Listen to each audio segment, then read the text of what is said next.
Rodea The Sky Soldier was released back in 2015 for both the Wii and Wii U. The Wii U version was generally hated for a number of reasons. It's unfortunate because the Wii version that was bundled with it was a far superior product. Yuji Naka of Sonic the Hedgehog fame with his development studio Probe created the Wii version, which may follow the same storyline but has a completely different gameplay. On the Wii, it is a platformer game that plays like a traditional light gun game, whereas the Wii U version, on the other hand, has an awkward analog control scheme.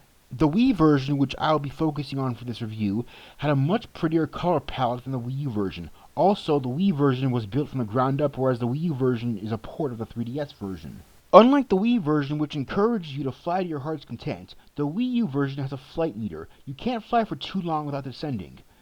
It has an unsubstantial upgrade system, whereas in the Wii version, your power and speed are maxed out at the beginning. Many people did not get a chance to play this version that I am reviewing because it was given such a limited physical release and has not been made available for digital purchase. The Wii title was never given formal review scores on most gaming sites, and the English voice cast was never even credited, though I'm pretty sure the title character is voiced by Dan Green of Yu-Gi-Oh fame. Soldiers, attack! Dark Magician! Dark Magic Attack! The plot is goofy but fun to follow as you are transported 1,000 years into the future. It kind of feels like a waste of potential, as the whole story is based on time travel gimmicks, so a bullet time feature feels as though it would have been right at home. Still, given the strained development history and time it took to rush this game out for the Wii, while the Wii was still somewhat relevant, I'll take what I can get. After the tutorial level, our protagonist Rodea is deactivated for 1,000 years, only to re-emerge in a world where everything seems peaceful. However, as he awakens, so too does a dark evil that once ruled over the entire planet. Through the course of the game, Rodea must fight the forces of evil and even go back in time to stop the evil from ever emerging in the first place. The control scheme is a bit awkward. You don't use the Wii's nunchuck controller. Instead, you move with the D-pad on the Wii remote and attack enemies as well as dash at objects that your Wii remote is pointed at by flicking the controller. Every time you successfully finish a dash, Rodea is launched into the air, which helps keep the flow going. At any time, you can lock onto a new object and dash at that object instead.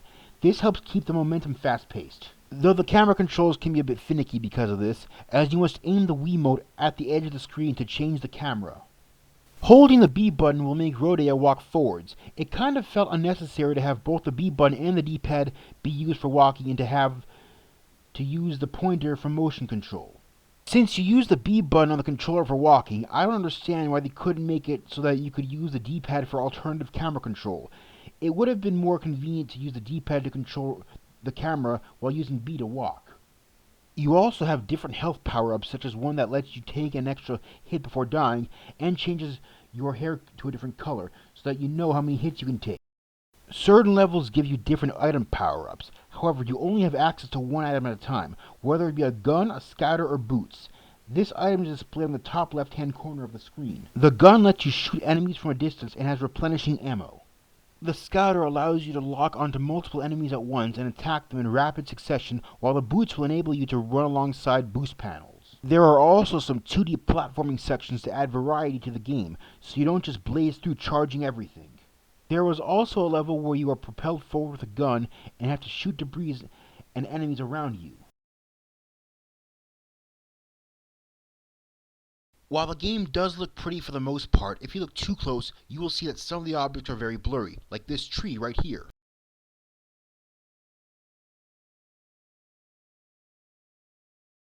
Also, outside of the FMV cutscenes, the audio could overlap what the characters are saying, making it very difficult to hear what's going on. Thank God there are subtitles. How terrible! It was such a beautiful town, too. I wonder if everyone is safe. I won't let them do this anymore. I'm going to defeat them all!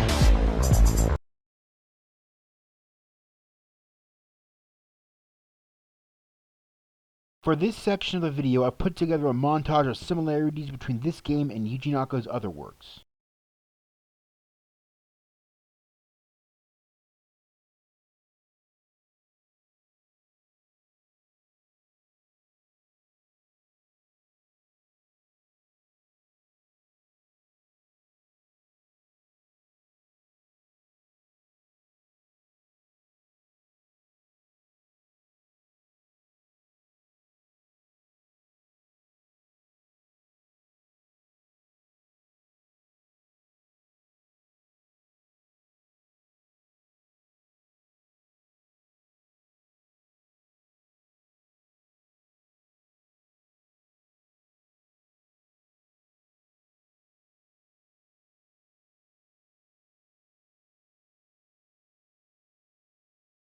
In conclusion, Rodea the Sky Soldier on Wii is a fun game with good ideas that will probably never get re-released due to how obscure it is. If you like the idea of a light gun platformer hybrid, then this is the game for you.